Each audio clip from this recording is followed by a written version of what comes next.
So she drops off my daughter, and my daughter, she hadn't taken a nap. She's necia, and she hasn't eaten or whatever. And so I thought, well, just put her in the crib. I had a whole stack of reels that I needed to spool up, and it happened to be like an international. It was probably a 30 or 50, and so I started talking with her. She's like glad to see me, but she's still like necia. So it's like,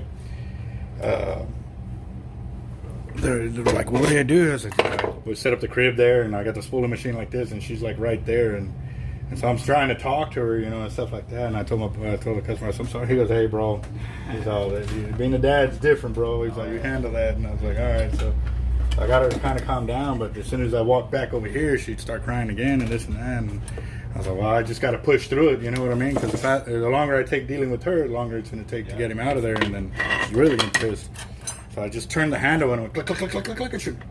I was like, you see that? And he goes, dude, do it again. And so we did it again, and she's sitting there jumping and happy and this. I was like, yes, I got a fisherman. It's confirmed. It's like, that's good. Yeah. Gotta bite.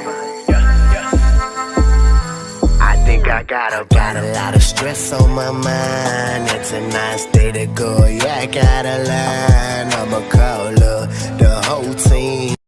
Guys, this is Team Hard Life Captain Alberto Zertuche, and I'll be spooling up a Squall today. And we have the customer who's got the braid that he wants and wants us to get it back on for him and stuff like that. He'd originally done it by hand, so we're setting it back up to get it's solid braid. It's 100-pound Power Pro, and we're gonna get it on there, see how it does. For the reel? Like. And as you will notice right here, since it is a solid braid, what I'm going to do is I'm going to tie a uni knot right here, besides adding in all the wraps that I already started to spool with around the arbor. And this is so that way I can lock in the knot without having to do a big old bimini twist on this one right here to get it to still hold. To build me the same rod.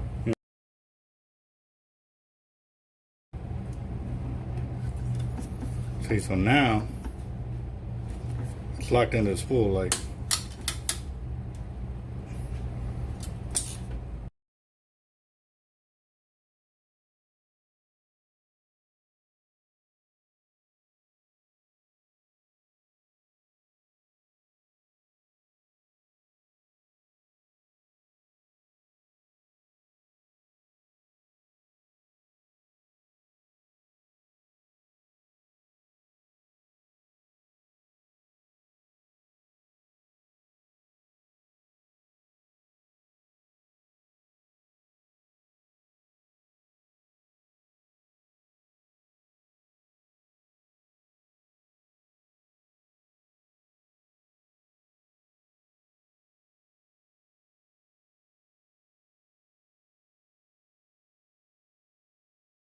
Alright guys, so we got this Penn Squall 50, and he's got 100-pound Power Pro on there. I'm at 400 yards, and I still got a good space between before I hit the first bevel, so we'll see how it goes.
Alright guys, so I've covered up the bevel. I'm at 640, let me make it 650. 3 yards ain't gonna... 650 yards right there, the first bevel. So if that's the case, then I should hit the second bevel at like 1,300 yards. We'll see how it goes.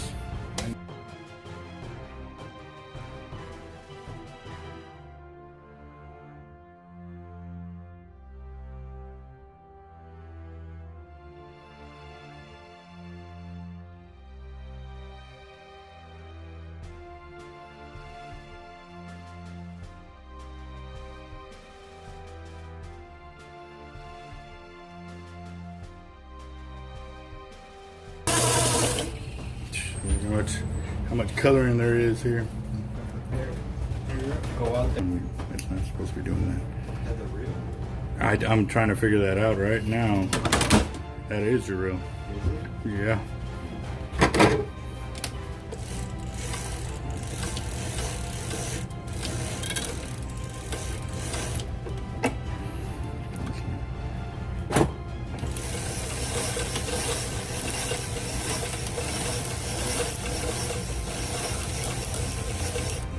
Weird.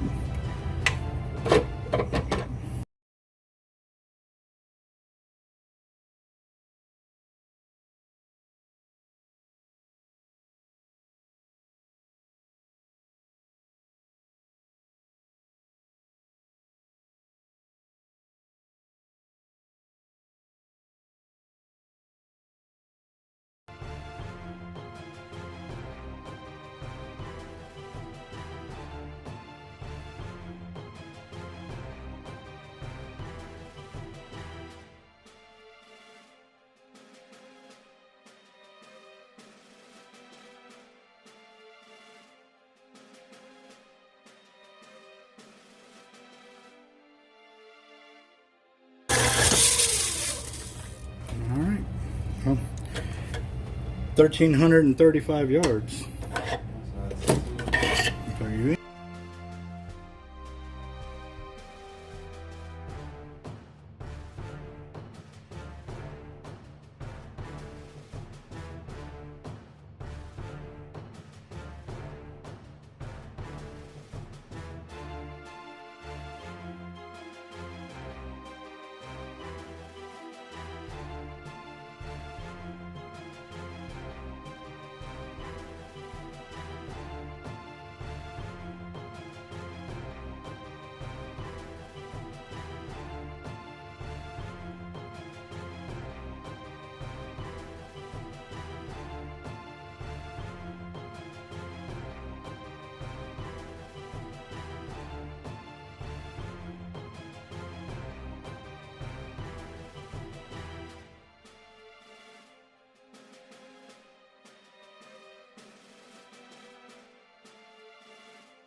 That's why they call it a worm knot.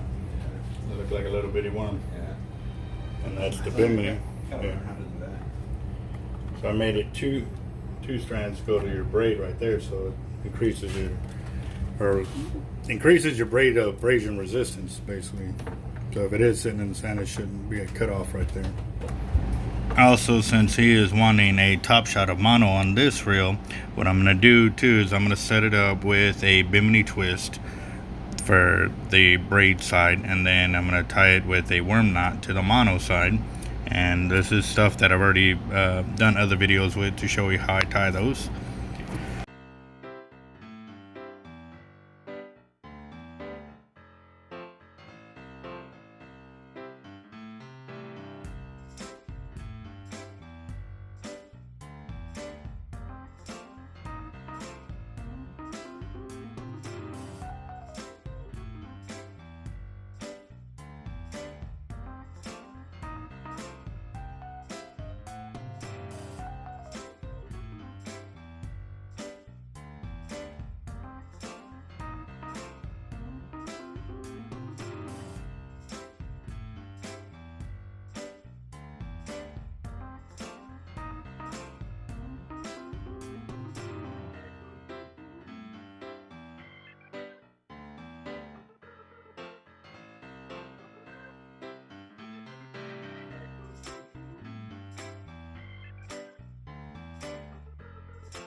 Better?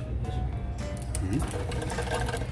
So 1,516 yards total now. Very nice.